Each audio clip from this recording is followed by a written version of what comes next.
They called him a monster. They put him in a cage. They sold tickets to hear him roar. But here's the part they never printed on the posters. The Wolfman could read.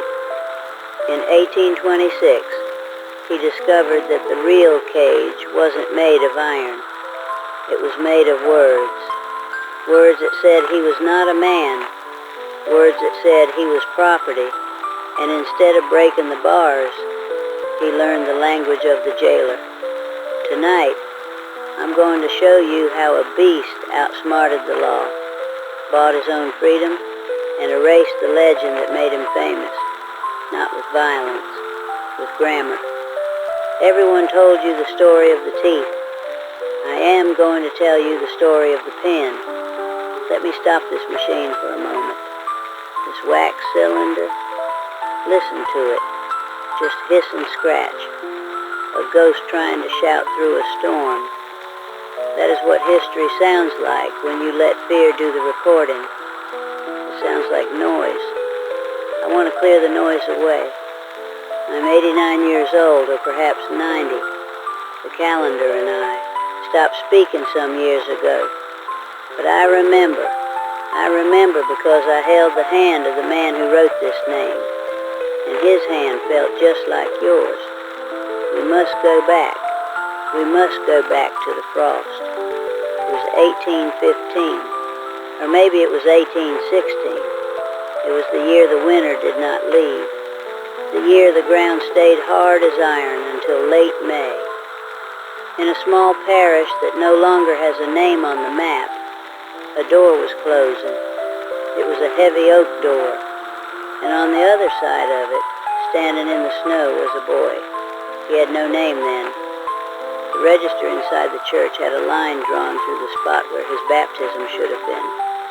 A thick, black line, as if ink could cancel a light. He was 10 years old, maybe 12. It is hard to tell with children who have never been fed properly. But looking at him, you wouldn't have seen a boy. You would have seen the hair. It grew everywhere. Fine, dark, silken hair. Dense as a beaver's pelt, covering his cheeks, his forehead, his neck.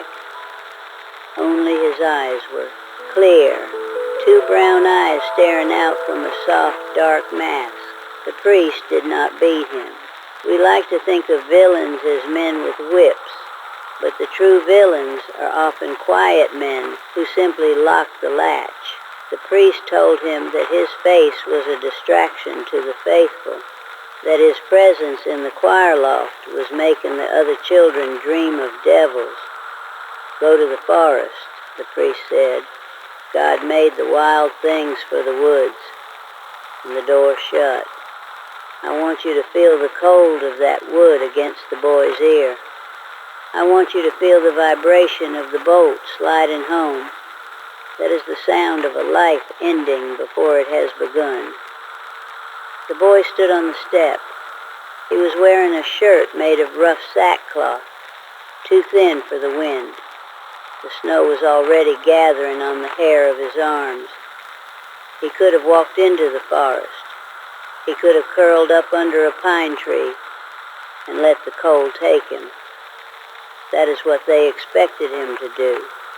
The village wanted him to disappear so they could stop, feeling guilty about him. If he died in the woods, he was a tragedy. If he stayed on the steps, he was a problem. He stayed on the steps. He sat down. He pulled his knees to his chest. He shivered, but he did not leave.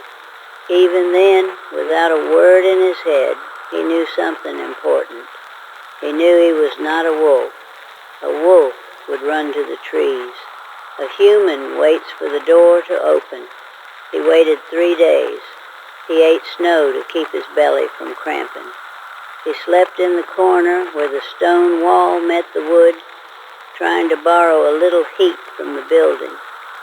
On Sunday, when the people came to pray, they stepped over him. They pulled their skirts away. They looked at the hair on his face and crossed themselves. Not one of them offered a blanket. Not one of them offered a crumb. He was invisible. That's the worst pain, I reckon, not the cold. It's the feeling that you're made of glass, that you're a ghost haunting your own body. Then came the bells, not church bells, mule bells. A wagon came rolling down the muddy track that split the village.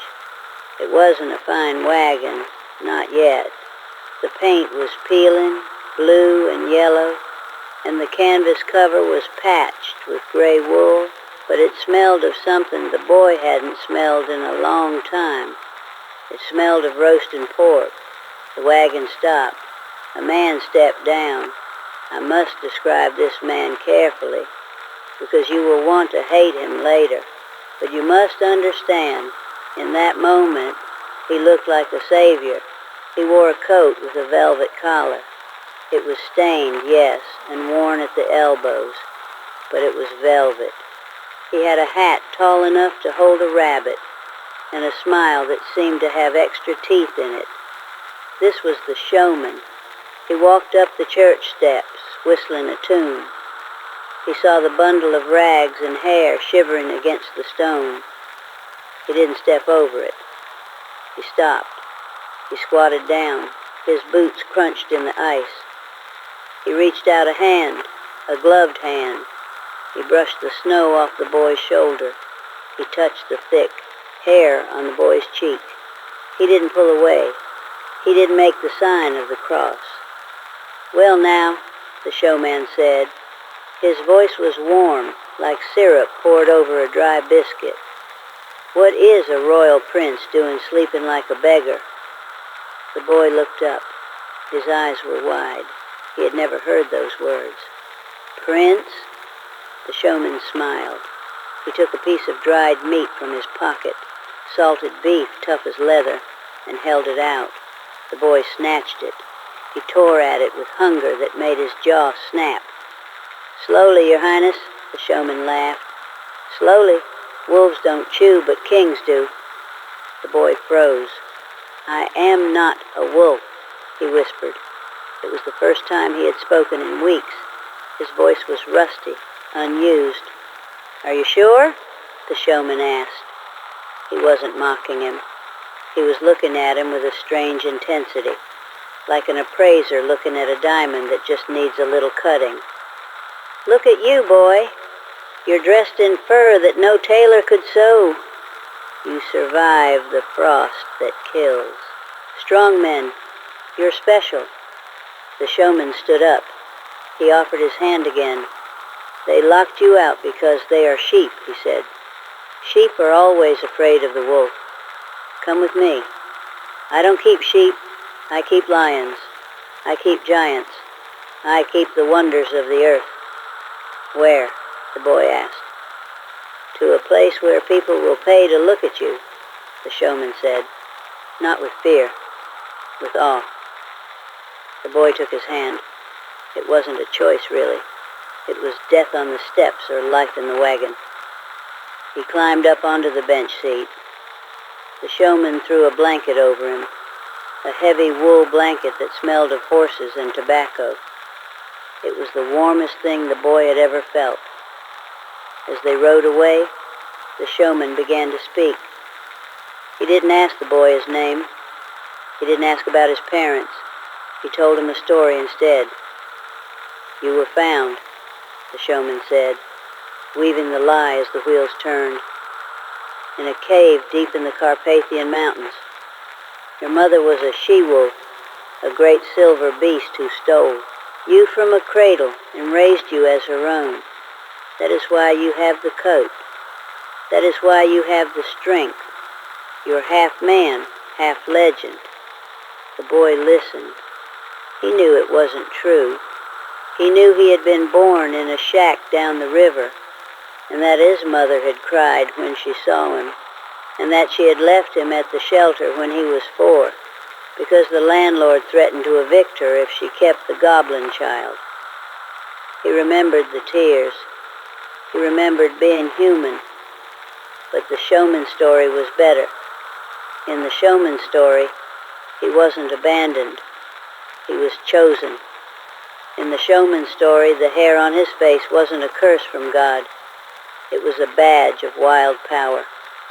The boy pulled the blanket tighter. He closed his eyes. He let the lie settle over him like the wool. It was a seductive thing. To believe, just for a night, that you're not broken debris, but a mysterious survivor. He decided right then that he would be the wolf. If the world wouldn't let him be a boy, he would be the best monster they had ever seen. Years go by faster in a wagon than they do in a house. The wheels turn and the seasons blur. By the time he was 20, the boy, we shall call him the performer now, for he still had no legal name, was famous. You cannot imagine the circus of that time if you compare it to the polite tense of today. It was the assault. It was loud, dirty, glittering, and cruel. We were in Paris now, or maybe Vienna. The city's changed, but the noise was the same. The wagon was gold now, real gold leaf, peeling a bit in the rain, but bright enough to dazzle the peasants. A banner hung above the stage, 20 feet long, painted by an artist who knew how to exaggerate fear. The Wolf Man, it screamed in red letters. Captured in the wild. See him feed. I want you to see him backstage before the curtain rose. He sat on a wooden crate. He was a grown man now. His physique was strong, shaped by lifting tent poles and loading gear. The hair on his body was thick, luxurious, covering him like a velvet suit. He spent an hour every morning brushing it. The showman insisted on it. If you look matted, you look like a dog, he would say. If you look groomed, you look like a wonder. The performer wore a costume of satin breeches and a vest embroidered with silver thread, left open to show the dark fur of his chest. He looked dignified, almost noble, until the music started. That was the cue. The showman would step out into the gaslight. He had a new coat now, silk top hat, a cane with a silver skull. Ladies and gentlemen, his voice boomed, rattling the very timber of the stage. Civilization is a mask. Beneath our clothes, we are all animals, but one man has no mask. Backstage, the performer took a deep breath. He hated this part, but he remembered the cold steps. He remembered the feeling of the heavy door shutting him out. Here, the door was open. Here, the soup was hot and the wine was sweet. He had boots made of fine leather. He had coin in his pocket. All he had to do was kill his dignity for 12 minutes a night. Release the beast, the showman shouted. The performer leaped. He didn't walk onto the stage. He vaulted. He landed on all fours, a crouch he had practiced until his thighs burned. The crowd gasped. A collective intake of breath that sucked the air out of the room. Women covered their faces with fans. Men leaned forward, their cigars burning unnoticed in their hands. He snarled.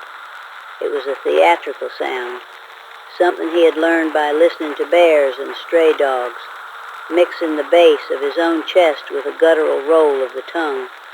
It sounded terrifying. Growl, snap, rattle. The showman cracked a whip, never hitting him, only the floor. But the performer flinched on cue. He grabbed the iron bars of the cage set up on stage and shook them. He bit into a fake bone, snapping it for the sound. The applause was like rain. It was a physical weight. They threw flowers. They threw coins. They screamed in delightful terror. For a long time, the performer told himself he was an actor. I am playing a role, he thought. Hamlet wears a crown. I wear a pelt. It is the same art.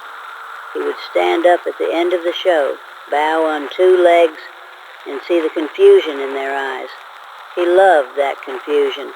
It made him feel superior. I'm tricking you all, he thought. You think I am a beast. but I am a rich man collecting your money." He was arrogant then, young and arrogant.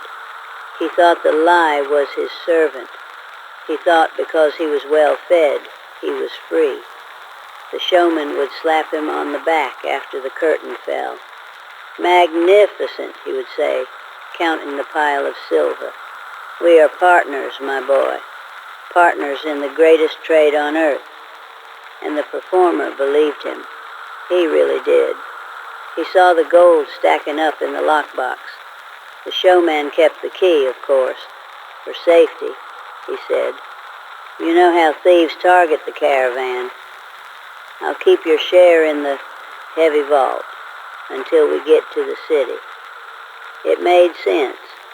Everything made sense when the lights were bright and the wine was pouring. But there is a specific kind of darkness that comes after the show, when the gas lights are hissed out, when the makeup is wiped off with a rag. One night, the performer sat in his wagon. He was looking at a map. He had a dream, you see, a quiet dream. He wanted a piece of land, just a small square of earth where he didn't have to growl. He wanted to plant apple trees. He liked the idea of trees. They didn't stare at you. They just grew. He calculated in his head. He wasn't good with numbers yet, but he knew the piles of silver were high. He had enough. He was sure of it. He could retire. He could be 25 years old and never bark again. He smiled at his reflection in the dark glass of the wagon window. The wolfman was going to buy a farm. The door of the wagon opened. The chill of the night rushed in. "Planning a holiday?" the showman asked. He was standing in the doorway, blocking the stars. He wasn't smiling his stage smile. He was smoking a cigar, and the ember glowed like a single red eye. "I am planning a life," the performer said. He stood up. He was taller than the showman now, broader. "I want my share, Janus, the Count from Berlin and from Prague. I'm going to buy the land in the valley." The showman didn't move. He didn't reach for his key. He just took a slow drag of his cigar and blew the smoke into the cramped wagon. "Buy land?" the showman chuckled. It was a dry, scratching sound. "My dear boy, you can't buy land." "I have the money," the performer said, his voice tightening. "You have my money." "Oh, the money exists," the showman said. "But you don't." The performer frowned. "I am standing right here." "Are you?" The showman stepped inside. He reached into his coat, not for a weapon, but for a roll of paper, a document with a red seal. He unrolled it on the small table. "Do you know what this is?" the showman asked. "It's our contract," the performer said. "I put my mark on it 5 years ago." "Yes," the showman said softly. "And do you know what law this contract is written under? It's not the labor code. It's not the artists' guild." He tapped the paper with a manicured fingernail. "It's the Exotic Import and Livestock Act of 1821. The wagon went very quiet. The only sound was the wind snapping the canvas outside. "Livestock," the performer whispered. "You have no surname," the showman said, his voice pretending to be gentle, pretending to be sad. "You have no birth certificate. You have no citizenship. Legally, my dear wolf, you're property, a very valuable asset. But assets cannot own other assets. A horse cannot buy a barn." The performer felt the blood drain from his face. "I am a man." "Are you?" The showman gestured to the posters rolled in the corner. "The world says you're a wolf. The law says you're a wolf. I am the only one who treats you like a son. Don't try to leave, boy. Without me, you're just a stray dog without a license. You'll be shot in the first county you cross." The showman patted the performer's cheek, the same way he had that first day in the snow. But now, The touch didn't feel like warmth. It felt like a chain being tightened. "Get some sleep," the showman said, turning to leave. "We have a matinee tomorrow, and you need to roar louder. The crowd was getting bored tonight." The door closed. The bolt slid shut from the outside. It wasn't locked. The showman didn't need to lock the wagon anymore. He had locked the boy's mind. The performer stood there for a long time. He looked at his hands, human hands, strong hands, covered in the hair that paid for the showman's silk coats. He looked at the map. He realized then that the cage on the stage was just a prop. The real cage was made of paper, and he was already inside it. There are prisons made of stone, with guards who march in circles and check the locks every hour. And then there are prisons made of ink. Those are the hardest ones to break, because you cannot dig under the wall. You cannot bend the bars. To escape a prison made of words, you must first understand the language of the jailer. And for a long time, the performer did not understand. After the showman left that night, after the bolt slid shut and the cigar smoke settled like a fog in the corners of the wagon, something broke inside the boy. It wasn't his spirit exactly. It was his hope. Hope is a fragile thing when you're 24 years old and legally classified as a domesticated animal. For the next 6 months, he truly became the wolf man. It wasn't an act anymore. It was a surrender. When he walked out onto the stage, he didn't just growl for the audience. He growled because he hated them. He hated their silk dresses and their laughter. He hated the way they pointed at his hands and whispered about, claws. If the world wanted a monster, he decided, he would give them a monster. He began to drink. The showman didn't mind. In fact, he encouraged it. "A little gin keeps the cold out," he'd say, sliding a bottle through the wagon window. "Gin is cheap, and a drunk wolf is easier to control than a sober man." The performer would sit in his wagon until noon, staring at the empty bottle.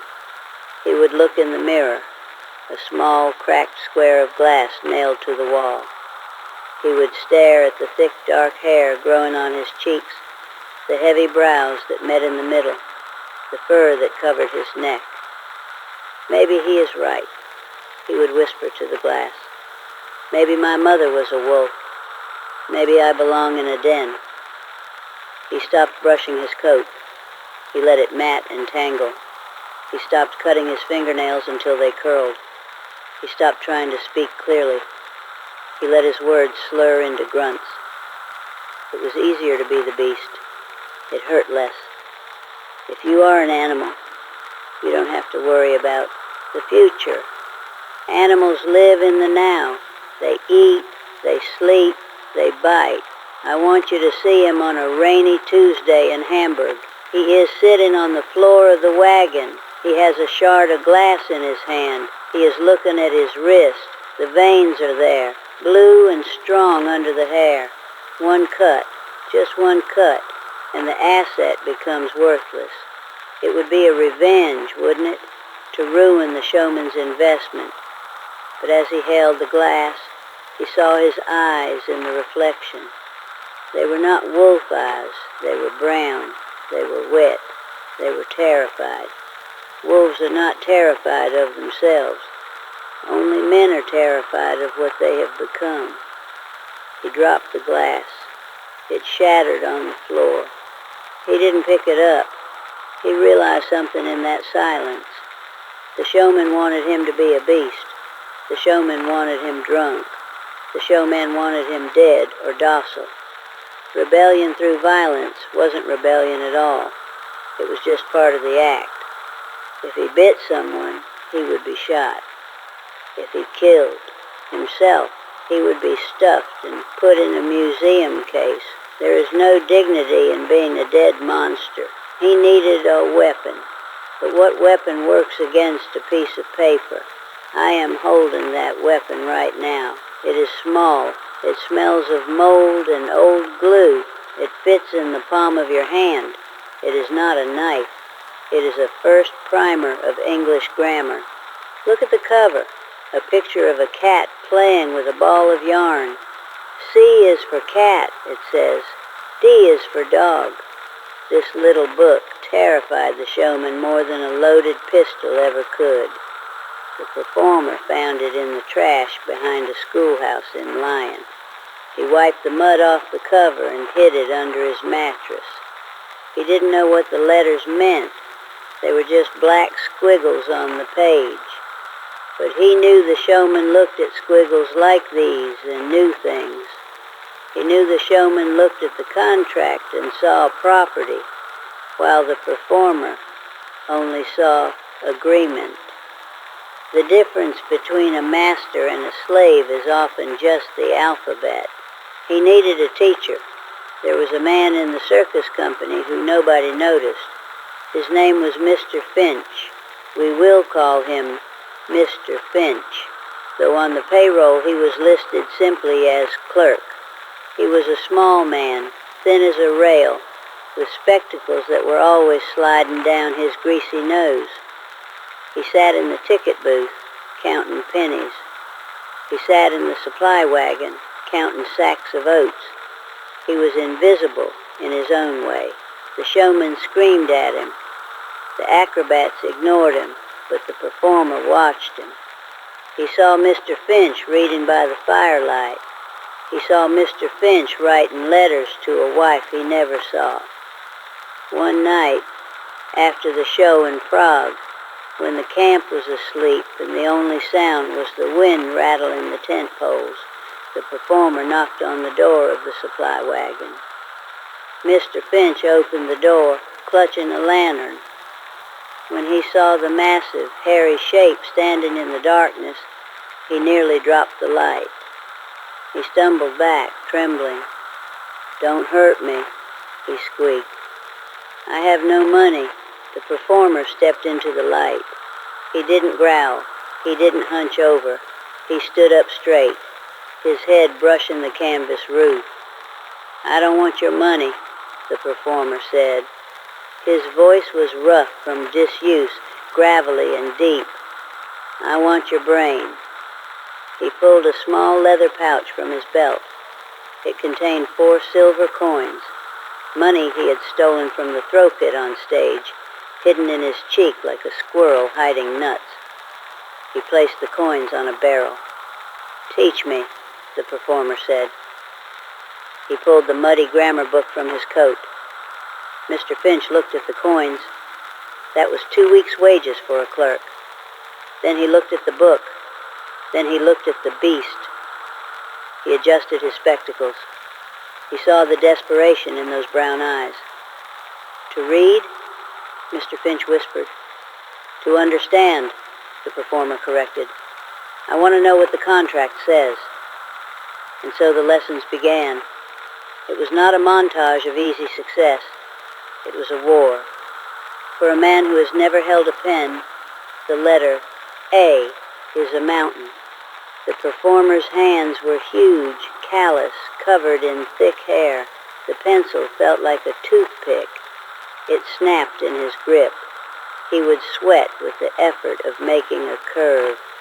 He would grind his teeth in frustration until his jaw ached. "Gentle," Mr. Finch would whisper, glancing at the tent flap. Terrified, the showman would walk in. "Like you're holding a bird. The letters are fragile." They met every night at midnight, by the light of a single tallow candle, while the lion slept and the acrobat snored. The wolfman learned his vowels. It took 3 months to read the first page. It took another 4 to read a newspaper. The showman noticed a change, of course. "You're quiet lately," he said one evening, eyeing the performer suspiciously. "You're not drinking the gin. Are you plotting something?" "Just resting, Janus," the performer said. He used a new word he had learned that week, resting. not sleeping, resting. It sounded more human. The showman narrowed his eyes but walked away. He didn't fear a quiet beast. He should have. The breakthrough came in November. The circus had settled in Budapest for the winter season. The showman had gone into the city to gamble. The office wagon was locked, but Mr. Finch had a spare key hidden under a loose board. "I shouldn't do this." Mr. Finch was sweating, wiping his palms on his trousers. "If he catches us, he'll leave me on the side of the road." "If you don't open it," the performer said calmly, "I will not protect you when the drunk soldiers come to the ticket booth on Friday." It was a fair trade, protection for access. They went in. The office smelled of expensive tobacco and lavender water. The ledgers were stacked on the desk, great heavy books bound in red leather.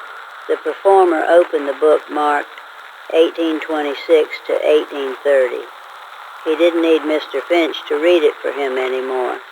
He ran his hairy finger down the column of figures. Income, the Wolf Act, Berlin, 400 thalers. Expense, meat, 2 thalers. Expense, straw, 1 thaler. Expense, marketing, 10 thalers. Profit, 387 thalers. He turned the page. Wages paid, none. Ward of the state. Deposit to trust, 0, 0. For 10 years, 0. The performer turned back to the front of the book. There was a section titled Inventory. He read down the list. 1. Asian elephant, female. 2. Dancing bears, pair. 3.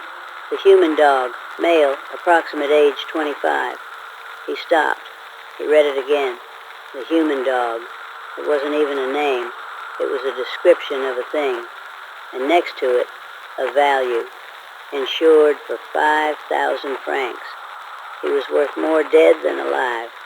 He closed the book. He didn't roar. He didn't tear the pages. He felt a cold, hard clarity settle in his chest, colder than the winter outside. The myth of the wild heritage was gone. The myth of the partnership was gone. There was only arithmetic, and the arithmetic said he was being robbed. "What will you do?" Mr. Finch asked, his voice trembling. "You can't go to the police. You have no papers. The contract holds. The showman has the magistrate in his pocket." "I don't need the police yet," the performer said. "I need the truth." "What truth?" "You saw the book. He's stealing everything." "Not that truth," the performer said. He looked at Mr. Finch. "He told me I was found in a wolf's den. He told me I have no parents. He told me I am alone in the universe. If he lied about the money, he lied about the den." The next day, the performer did something dangerous. He walked out of the circus in broad daylight. He wore a hooded cloak that covered his face, pulling the fabric tight so only his eyes showed. He walked to the train station. He didn't buy a ticket. He couldn't leave yet. He went to the telegraph office, but then stopped. A telegraph leaves a record the showman might find. He went to a small office tucked behind a bakery. The sign on the door said, H. Mueller, Private Inquiries and Tracing. The bell above the door jingled. A man sat behind a desk, eating a pretzel. He looked up, annoyed. "We're closed for lunch." The performer lowered his hood. The man gasped. He dropped the pretzel. He reached for a drawer, probably for a pistol. "Don't," the performer said. His voice was low, educated now. The grammar book had polished the edges of his speech. "I am not here to hurt you. I am here to hire you." He reached into his pocket and pulled out a heavy bag. It thumped onto the desk. Gold, the performer said. More than you make in a year looking for runaway wives.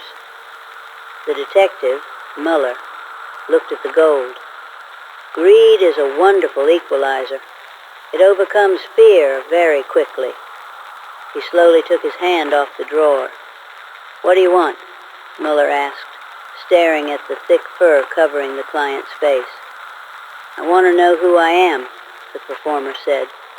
I was found in the village of Voros 20 years ago. The story says a wolf's den. I don't believe stories anymore. I want records. I want a birth certificate. I want to know who left a child in the snow. Miller opened a notebook. That's a cold trail.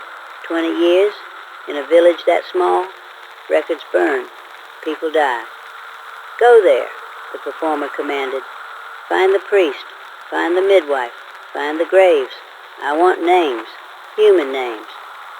And if I find them, Miller asked, if I find that your mother was a beggar, or a thief, or a whore, I don't care, the performer said, as long as she was a woman, because if she was a woman, then I am a man, and if I am a man, I can sue. The detective nodded. He took the gold. It'll take a month, maybe 2. I will wait, the performer said. I have nowhere else to go. He walked back to the circus. He put on his costume. He painted his nose black, as the showman demanded. He went out onto the stage and rattled the bars. He ate the fake bone. The audience screamed. The showman bowed. But that night, and every night for the next 8 weeks, the performer didn't look at the crowd with hatred anymore. He looked at them with patience. He was playing a long game now. Every night he lay in his wagon, listening to the trains whistle in the distance. He wondered what Muller was finding. He imagined terrible things. Maybe he was a monster. Maybe his parents had tried to kill him. Maybe the truth was worse than the lie. The doubt gnawed at him. It was a physical pain. What if he opened the envelope and it confirmed everything the world said about him? What if his humanity was just a fantasy he had invented to keep from going mad? February arrived. The snow returned.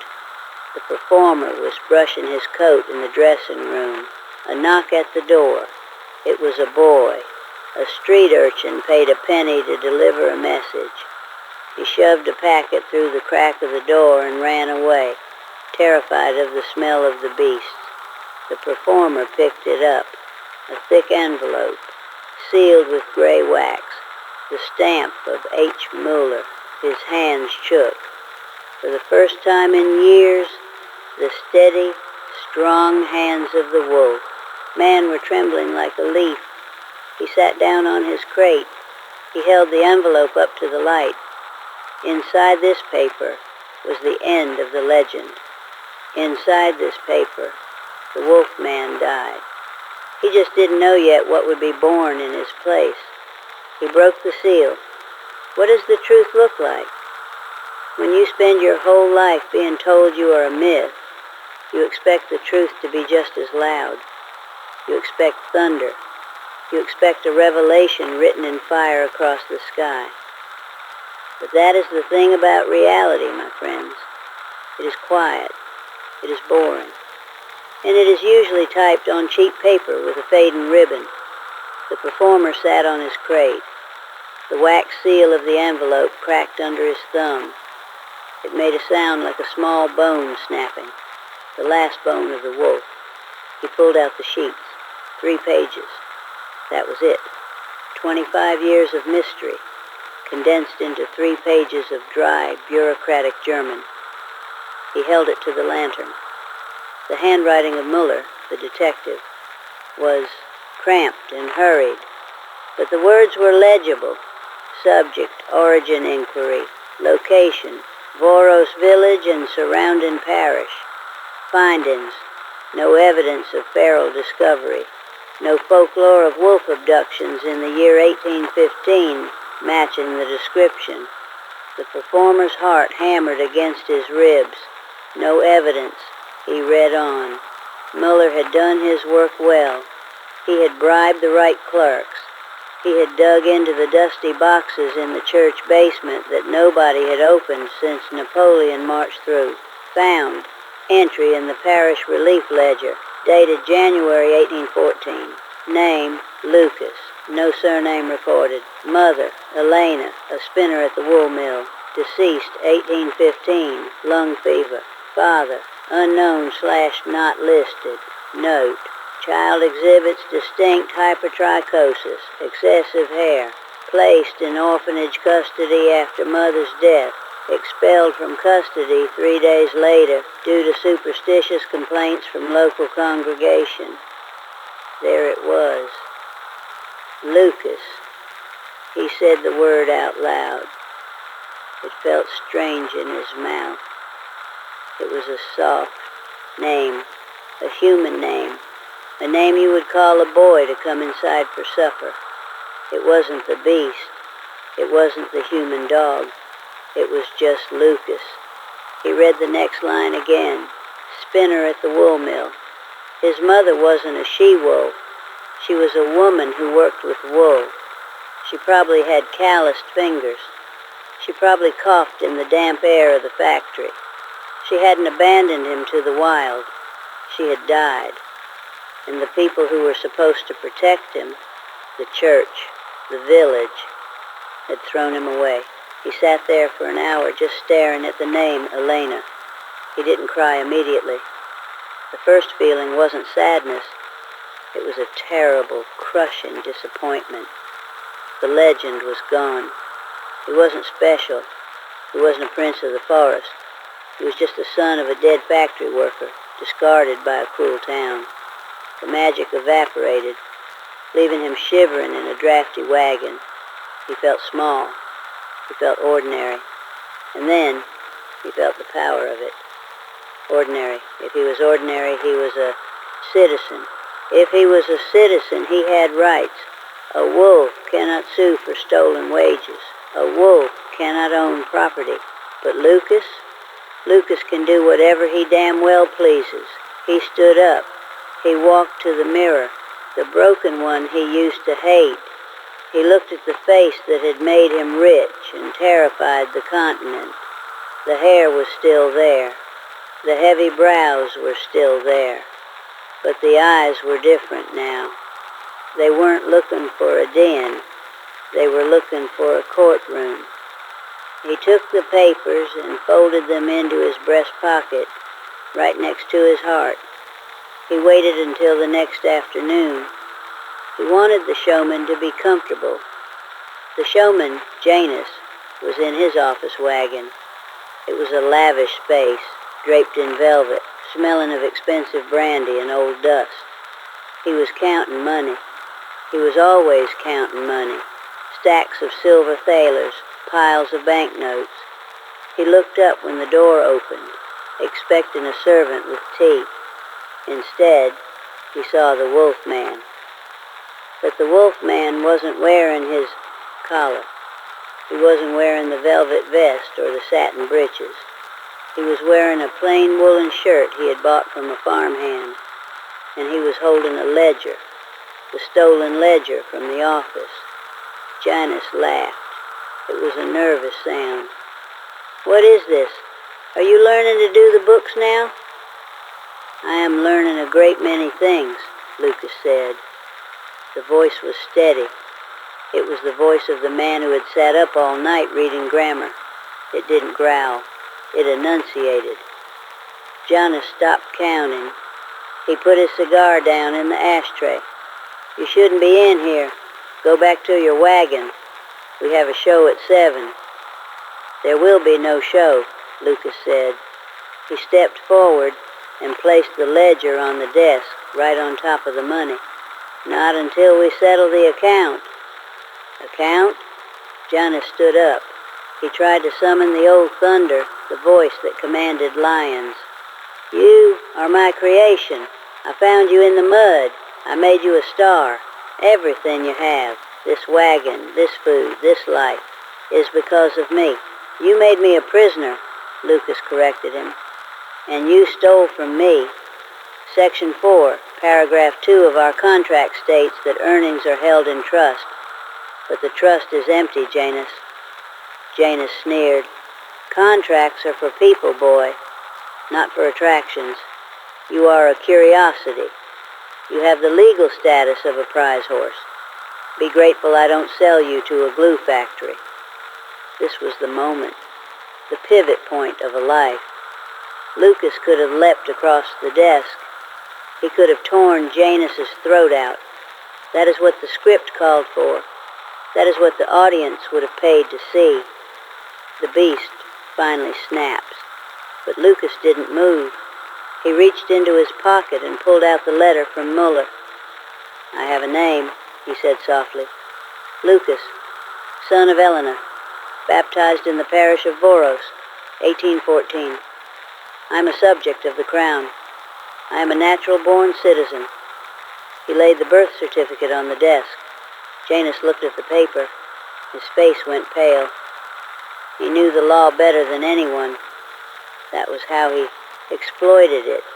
He knew that if a monster could prove he was born of woman, the livestock clause was void. If the clause was void, the contract was fraud. And if the contract was fraud, if you are a citizen, Janus whispered, his eyes darting to the door, then I owe you 10 years of back wages. Plus interest, Lucas added. The silence in the wagon was heavier than iron. Janus slumped back into his chair. He looked old suddenly. The magic of the ringmaster drained away, leaving just a greedy man in a dusty coat. You can't prove this, Janus tried, but his voice wavered. It's a forgery. Nobody will believe a monster. Mr. Miller believes me, Lucas said, and tomorrow I am going to the magistrate with him. We will bring the press. Imagine the headline, Janus. The Wolfman speaks. Famous showman accused of enslaving an orphan. The public loves a scandal more than they love a freak show. They will burn your tents down. It was a beautiful threat.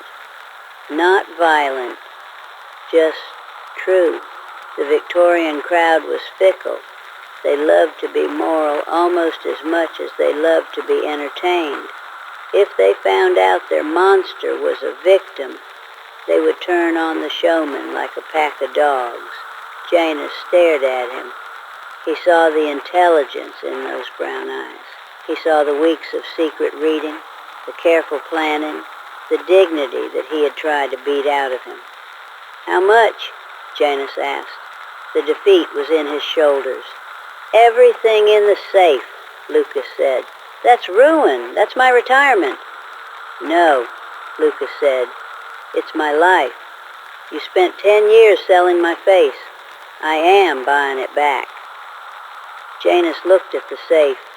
Then he looked at the newspaper clipping on his desk, a story about a riot at another circus where the owner had been arrested. He weighed the gold against the iron bars of a prison cell. He opened the safe. He didn't hand the money over politely. He shoved the bags across the desk with a snarl of his own. Take it, you ungrateful mongrel. Take it and go. Lucas took the heavy canvas bags. They clinked with the sound of freedom. I am not ungrateful, Lucas said. He looked at the man who had saved him from the snow and then frozen his soul. You taught me how to pretend. It is a useful skill. Now, I'm going to pretend to be a gentleman until I become one. He walked out of the office. He didn't slam the door. He closed it gently. The camp was busy. Acrobats were stretching. Clowns were painting their faces. Mr. Finch was by the supply wagon, watching. Lucas stopped. He pulled 2 gold coins from the bag and pressed them into Finch's hand. For the lessons, Lucas said. Finch looked at the money, then at the heavy bags. Where will you go?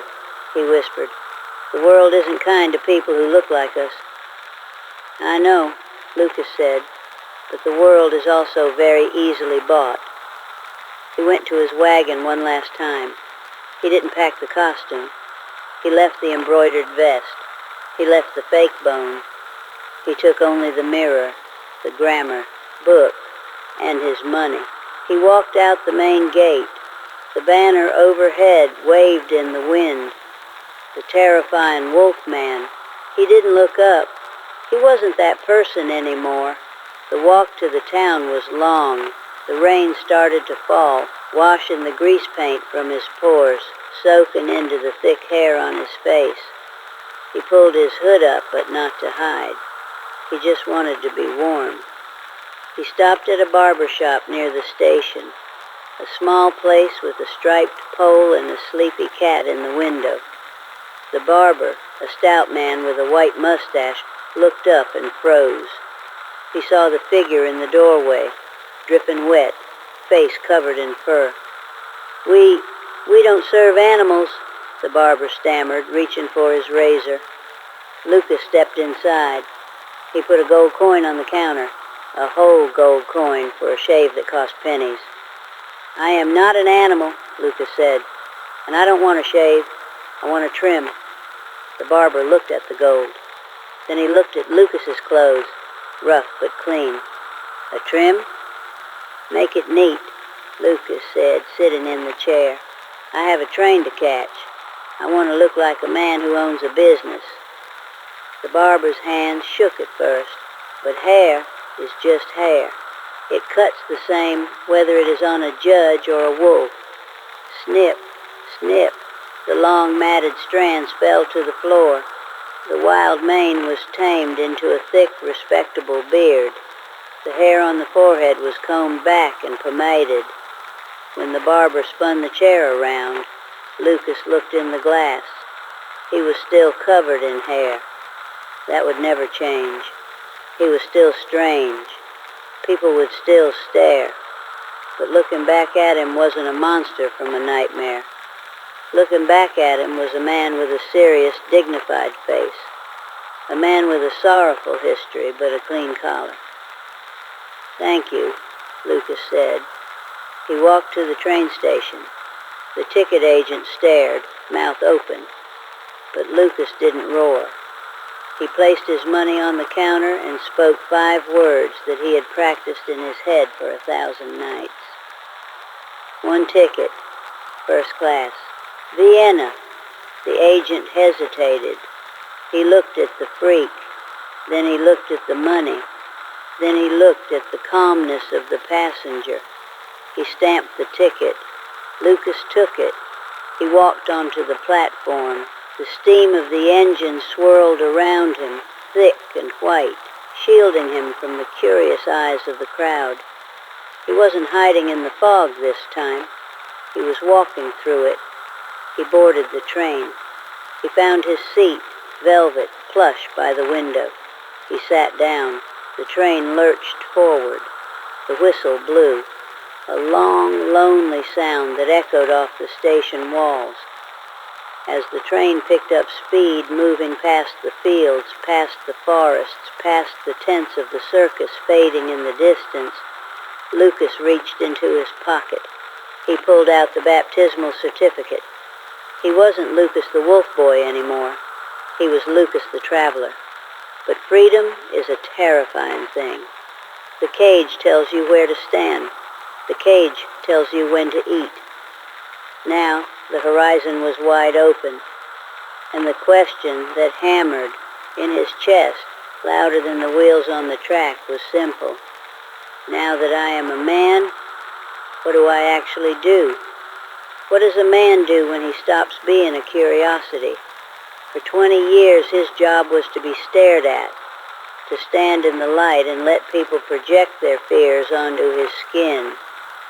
Now, on a Tuesday morning in 1845, Lucas stepped off a train in a valley where the mountains looked like blue glass against the sky. Nobody was waiting for him. There was no poster with his face on it. There was just the smell of pine resin and the sound of a distant sawmill. He walked into the village. It wasn't Voros. He never went back to the place that threw him out. You cannot rebuild a house on a foundation of rot. He chose a new place, a place where the soil was dark and heavy, good for roots. I want you to imagine the silence of that first year. Lucas bought a plot of land that nobody else wanted, a rocky hillside overgrown with briars. The notary in the town hall adjusted his spectacles nervously when Lucas walked in. The notary saw the hair covering Lucas's cheeks, the thick mane flowing over his collar. He saw a monster, but then he saw the bank draft. Name? The notary asked, his pen hovering over the deed. Lucas didn't hesitate. Lucas of the Valley. He didn't have a surname, so he borrowed one from the earth. He signed the paper. It was the first time in history that a wolf had legally purchased a slice of a nation. The circus was loud. Life is quiet. Lucas built a cabin with his own hands. He cleared the stones. He planted the saplings, apple trees, just as he had dreamed in the wagon. The work was brutal. His back ached. His hands blistered. But every stone he moved belonged to him. Every apple that swelled on the branch was his to sell or to eat. The neighbors were afraid at first. Of course they were. Fear is a habit. They saw him in the market, this tall, shadowed figure in a heavy coat, his face obscured by nature's mask. Mothers pulled their children close. Men checked for their knives. But Lucas had learned the most important lesson of the showman. People fear what they do not understand, but they respect what they need. He didn't try to make friends. He made commerce. When the miller's roof collapsed in a storm, Lucas arrived with a cart full of seasoned timber. He didn't ask for charity. He asked for a fair price. When the frost threatened the harvest, Lucas was the one who showed the farmers how to smoke the orchards to save the buds, a trick he had learned watching gypsies in Spain. Slowly, the beast of the hills became the man with the apples. He stopped wearing the hood. He stopped looking at the ground. He would walk into the general store, place his order for sugar and nails, and look the shopkeeper in the eye. He forced them to deal with his humanity. It was an aggressive act of normalcy. He was saying, I am here, I am paying, I am staying. And then came the quietest miracle of all. Her name was Clara. She wasn't a princess. We don't tell fairy tales here. She was a widow, a woman with rough hands and a spine made of iron, who ran the bakery near the river. She had seen too much of life to be afraid of a beard. She saw him reading on a bench one Sunday, reading a newspaper with the intense, hungry focus of a man making up for lost time. She saw the grammar book sticking out of his pocket. You read the financials, she observed, wiping flour from her apron. I checked the grain prices, Lucas replied. His voice was low, cultured now. Then you know I'm paying too much for wheat, she said. That was the courtship. No poetry, no balconies. Just two people talking about the price of flour. But in that conversation, she didn't look at his hairline. She looked at his math. She invited him to dinner. They married a year later.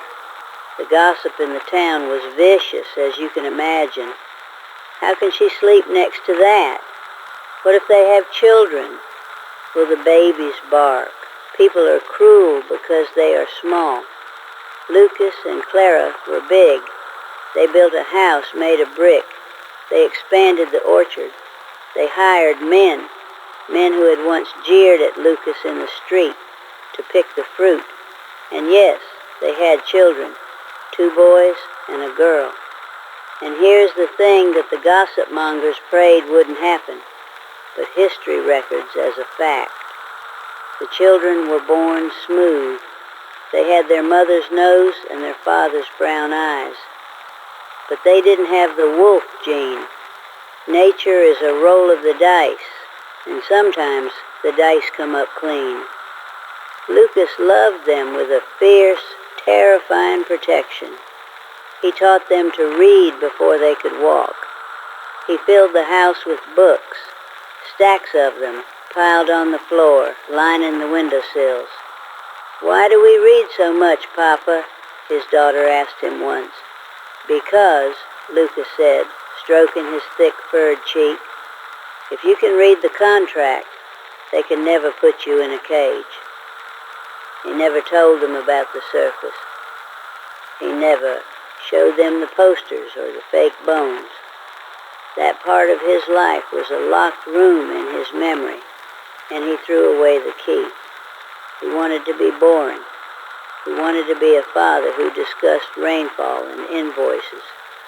He achieved the greatest ambition of the outcast. He became a patriarch. He grew old. The hair on his face turned from dark brown to silver. He looked like an ancient mountain spirit now, sitting on his porch, watching the sun go down over his trees. The anger that had fueled him in the wagon was gone, replaced by a deep, abiding fatigue. He had fought a war for dignity every single day of his life. He died in his bed, not on a stage, not in a crate, in a bed with clean linen sheets holding Clara's hand. The doctor who signed the death certificate didn't write creature or unknown.